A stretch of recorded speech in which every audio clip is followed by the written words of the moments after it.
Have you ever looked around and thought to yourself, no matter how much I do, I'm never caught up? If that sounds like you, this video is for you.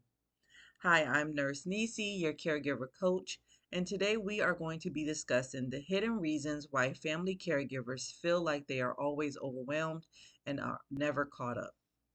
So make sure to stick around throughout the full entire lesson. Make sure that you download your workbook that is in the description. Let's be honest.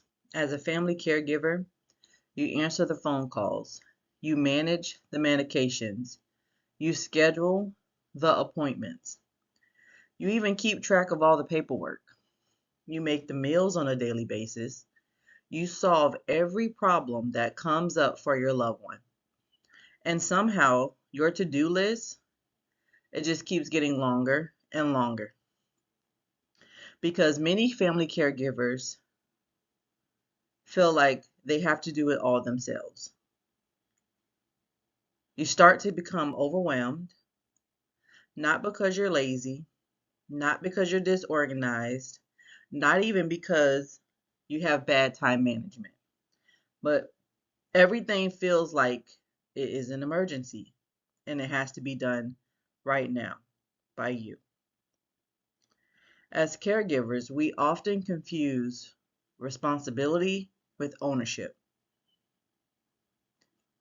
Let's be honest. Yes, you are responsible for helping and coordinating the care of your loved one.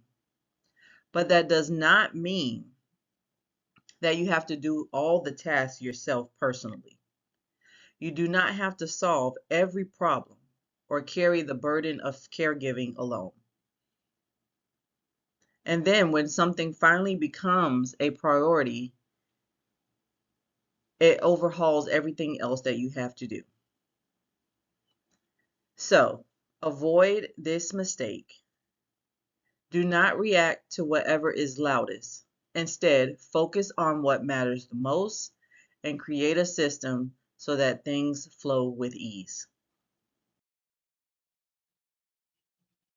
There are many reasons why family caregivers stay overwhelmed, but I'm here to tell you it's not because you're lazy, it's not because you're disorganized, and it's not because you have bad time management.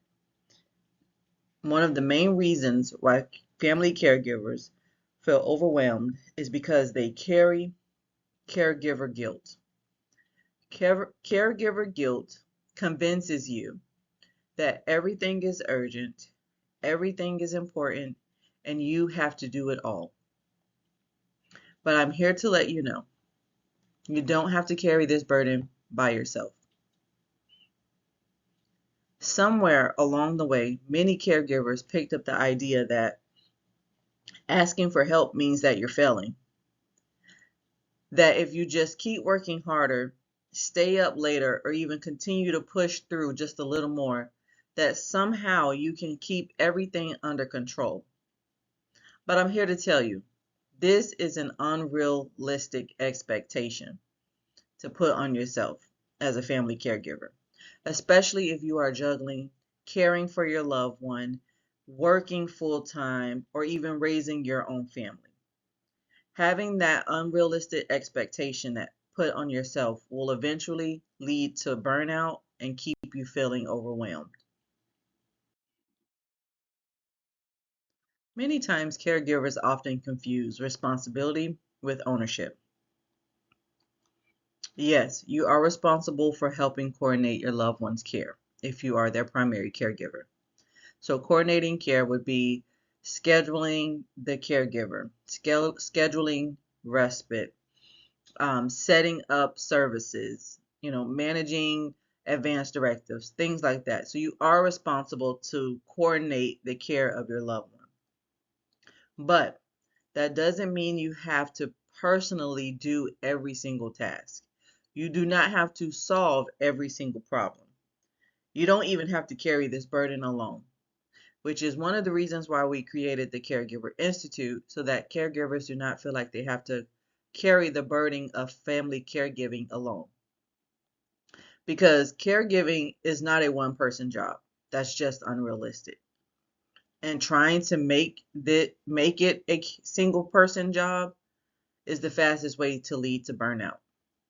So hire the help, schedule the respite services, put your loved one in adult daycare, maybe even schedule, time away for yourself.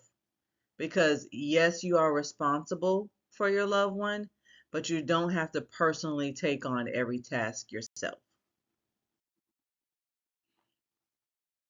Another reason why many caregivers stay overwhelmed is because many caregivers have lived in a crisis mode or survival mode for so long that urgency starts to feel normal.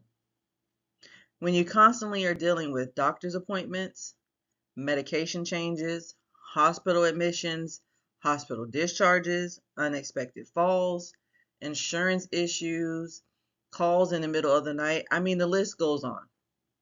But when your life revolves around emergencies long enough, your nervous system starts preparing for the next crisis before you even dealt with the one that you're currently in. Your body stays in this constant state of fight and flight. And I can tell you firsthand that this can have a major impact on your health and your overall well-being. So you want to make sure and you want to do your best to create a system that will not only allow you to care for yourself, but also care for your loved one. Because caring for yourself is also part of the care plan for your loved one. Eventually, calm feels unfamiliar. Every task feels like it's an emergency. Answering a non-emergent phone call feels important. Responding to a text message feels urgent. Ordering a medication refill feels urgent. Scheduling an annual appointment for your loved one or yourself feels urgent. Meanwhile, the important tasks start to get pushed to the side or carried to the next day, the next week, the next month, and maybe even the next year because you're in a constant state of emergency. In this next slide, we're going to talk about some of the things that family caregivers unintentionally push to the side, but could also have a major impact on their health and even their loved ones' care. The very things that keep you healthy as a caregiver are usually the first things that get sacrificed when you become a caregiver. Your annual physical, your sleep, your exercise routine, your meal planning routine, your finances, even your marriage or your relationship with your kids. These are things that are usually sacrificed or hindered when family caregivers start to care for their loved one. And it's not intentional, but these are usually what are sacrificed first. I know because I was a caregiver. I gained 50 pounds due to grief and self-neglect. I was diagnosed with high blood pressure after not seeing my doctor for 3 years. I lived in a constant state of stress, anxiety, and feeling overwhelmed for 10 years. But I continued to show up because that's what I thought I was supposed to do, only to realize that caring for myself was just as important as the people I were caring for. So, that's why systems matter. Systems makes decisions before you're even exhausted. Systems will help decrease mental clutter. Systems will eventually run on autopilot and will decrease caregiver burnout and those constant state of living in emergency.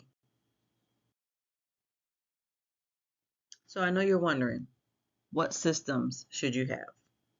Here are some systems that I think every caregiver should have to decrease the feeling of being overwhelmed and also decrease the potential of caregiver burnout. One, you want to have a health binder. This is one place for every record, medication list, provider lists, insurance information, advance directives that is related to your loved one. A shared calendar. I know this sounds very unrealistic, but it is necessary. Whether you have a digital calendar or a paper calendar, you want to have a shared calendar. This prevents the primary caregiver from having to keep up with everyone's appointments. You want to make sure that it's visible so everyone that is involved in the care is able to see it and make any adjustments when needed. A medication tracker. There's no more carrying your medication bottles around from one appointment to the next. You have one medication list that is updated at each appointment and also can be taken to each appointment so all the providers involved in your loved one's care have an accurate medication list. You want to make sure that you have a weekly caregiver planning session. We talk about this in another lesson where you plan out what's urgent and what's important and what needs to get done and who can it be delegated to. You also want to make sure that you are planning respite periods because as a caregiver, you're going to need those breaks, and scheduling out respite in advance when possible will decrease the stress when it's time to take your break. So I know you are probably wondering, how do I get out of this feeling of being overwhelmed and stressed to get some type of normalcy and peace back into my life? Well, I'm going to tell you. Create one system or one routine at a time. Implement one tracker, one goal, and that will help you decrease the feeling of being overwhelmed, scattered, and just not sure what to do. Because one system and one routine will decrease mental clutter. It will create some breathing room for you as the caregiver. And it will actually make this caregiving journey feel more sustainable. So here's how you get to some peace and some clarity in your caregiver journey. Let me start by saying the goal is not for you to do more. You do enough, you carry enough as a family caregiver. The goal for you is to decide what matters most. What truly matters the most right now? What can be delayed? What can be delegated to someone else? Whether that is a hired caregiver, another family member, a family friend, a church member, someone that can take something off of your plate. And then let go. Truly let go. Let them take the item off of your plate and report back to you once it's done. This will save you energy and time as the primary caregiver.